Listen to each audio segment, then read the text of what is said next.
Well. Here we are again. I'm back. Now, there's a bunch of interesting things going on in the bubble right now. You know, things that you be talking about, you're thinking like, really? Like, are you sure? Like, for people that haven't been paying attention, you know, you got TJ Warren out here looking, like a new man. You got the Suns blazing on everyone, dude. And they had a tough schedule too. They're blazing on it for everyone. You got, the Lakers. They clinched it, right? They clinched the spot.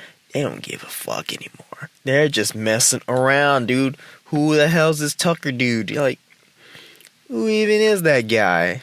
Then you got the Clippers. They don't care too. They're just freaking low managing, and they still win. The Blazers, what's going on? And then other storylines keep popping up. Grizzlies managed to win one game, so they still are up a couple games from the Portland Trailblazers and the Suns. I mean, it's heating up right now. Monday. Well, this is on Sunday right now, but tomorrow you got the Pacers against the Heat, with TJ Warren looking like he's on a different planet right now. Against Jimmy Butler again, when Jimmy Butler called him trash, dude. Oh man, there's some interesting stuff going on. There's some good stuff. Basketball is back, and it's almost playoff time. So I wanted to, I guess, speak on, the Suns, like... For everyone! A day man, that's it! A day man! Oh! Fighter of the night man! Oh! Champion of the sun! Oh! In the beginning of the season, I was pretty high on the Suns. Like, with the acquisition of Ricky Rubio... Monty Williams as their new coach. Who else they got? They got Sarek now and all this stuff. Dude, the Suns were on a run where, in the beginning of the season, I think they were 5-0, if I believe, as well. Ironically, like they're 5-0 in the bubble right now, but they were 5-0 at the beginning of the season. I think they beat the Clippers. They beat a couple of teams that was pretty surprising, and I was like, huh. Just looking at this Suns team, pretty young. They got, a great point guard right now to lead them in playmaking. Ricky Rubio is a great point guard in the sense where, he's veteran presence, helps, make the offense, calm people down. Because, it was basically just Booker back then, and Booker wasn't too great on playmaking. He always had to improve his playmaking. And for this season, he's made a pretty good leap in playmaking. He still needs to improve more, but he needs to, I guess you'd say, improve a lot more in a way where he can elevate others' play. And he's almost there, I mean, I see him play, running the offense, pick and rolls, passing and such. Like, dude, the Suns have made a great leap. Monty Williams is a good coach. Like, I don't know why the Pelicans fired him. I guess they wanted a taste of that, Golden State Warriors offense, Sensational. And now he got his chance, and, the boys, the Valley boys right now are killing it, right? I was pretty high on the Suns in the beginning because, they're up on the trend. I mean, DeAndre Ayton will be an all-star in the future. Just by looking at his play. I mean, if you just look at play, he'll make some boneheaded mistakes and stuff, but he'll give you some good stats at the same time.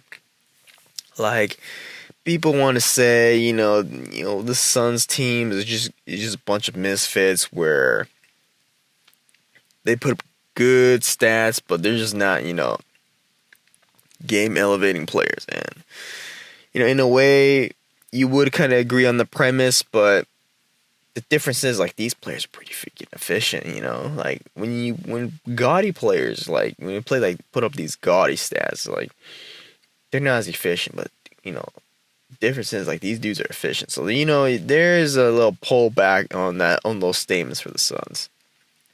But I mean, DeAndre Ayton looks good. This dude's getting double doubles like nothing. The reason why the Suns broke down is because of that suspension, right? Dude, they killed the Suns season right there. Adam Silver killed the Suns season in the beginning. Like, DeAndre Ayton is so important to the Suns and for their defense and offense that, you don't have to rely on guys like Kelly Oubre to, like, average 20. You don't have to, like, you don't need certain players to, like, Sark to always consistently put up 15, right? Because DeAndre Ayton will give you easy 18 and 10 plus. Easy. Right? And he's expanding his range from 3 right now. So he's looking real good.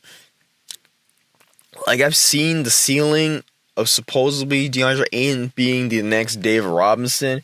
And I can see that, right? But, his defensive IQ and his defense just needs work. But, I mean, I've seen this guy when he's on. He's on. And I'm like, oh, he's looking pretty good, dude. He's looking pretty good.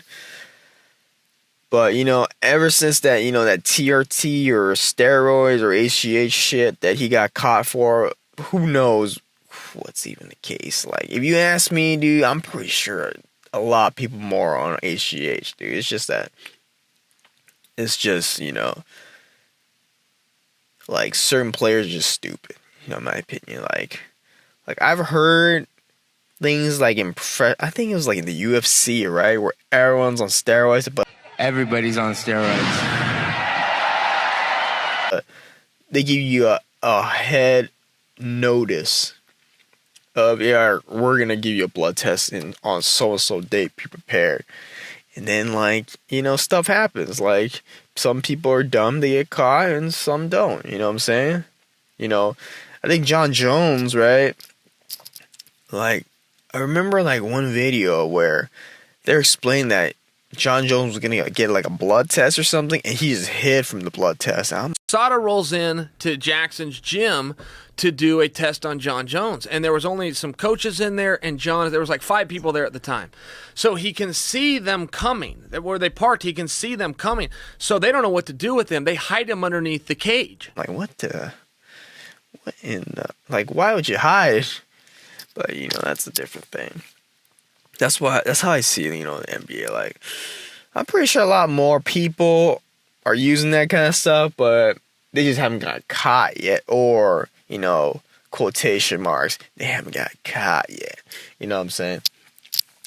But, that just killed the Suns' momentum to make the 8th seed. Like, I originally thought, like, the Suns had a good chance to make the 8th seed just by watching them play in the beginning of the season, and, like, they're just trending up. The team is just trending up.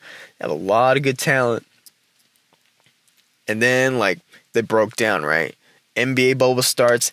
Everyone's like, dude, why even invite the Suns? They're going 0-5 in the beginning. They're going 0-8, right?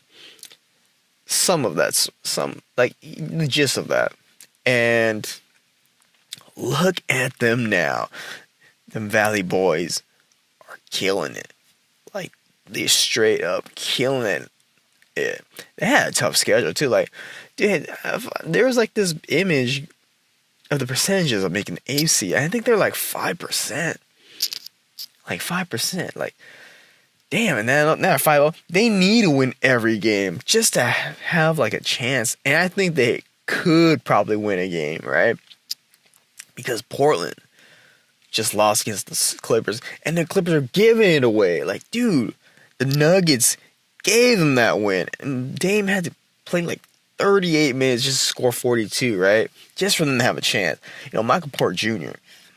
was killing it too. It was going toe for toe for him. And like all these hot streaks from the Portland Trailblazers. And dude, that's still not enough, man, sometimes. Like, Clippers literally giving it away. And Dan Lillard, he missed those 2 free throws, whatever. It's damn. Sucks for him, Then you got the Pelicans where, I really just thought the Pelicans were going 0 for 8 because they were trash, right? Turns out they went 1 for 5. So, all right, I'm proven wrong. I thought the Grizzlies were going to do a little bit better than, 1 for 5 as well. But, I think the Grizzlies are not going to make it. My original playoff thought was, the Portland Trail Blazers. Whoa, that might not be the case. Look out, the Suns, dude. Just by looking the Suns like last couple of games. I mean, dude, they have a super solid chance of beating, like going 7-1, right? Like, dude, it's crazy, dude. I mean, Booker's playing hot. Monty Williams getting the most out of what's that dude's name? Javon Carter? Dude out here looking like Vince Carter. What the hell? Then you got OKC legend Cameron Payne on the team. I didn't even know Cameron Payne was on the team. And he was the person that led the 15, was it the 15-0 run? It was like 13-0 run. It was some run led by him over the Pacers, over the hot TJ Warren. Dude, the Suns looking like they're for real, man. If they make the 8th spot, dude, it's gonna be all hell on earth, Like, it's a great underdog story. I think they actually do have a great chance of making the 8th, dude. I think Grizzlies slip, man. There's no way Pelicans also make it, dude. They're a pretty bum-ass team, too. Even with Zion, they ain't got jack shit to do. So, just get on the Suns bandwagon right now, dude. Oh, praise the sun. Praise the sun. Hello there. I will stay behind to gaze at the sun. The sun is a wondrous body, like a magnificent father. If only I could be so grossly incandescent.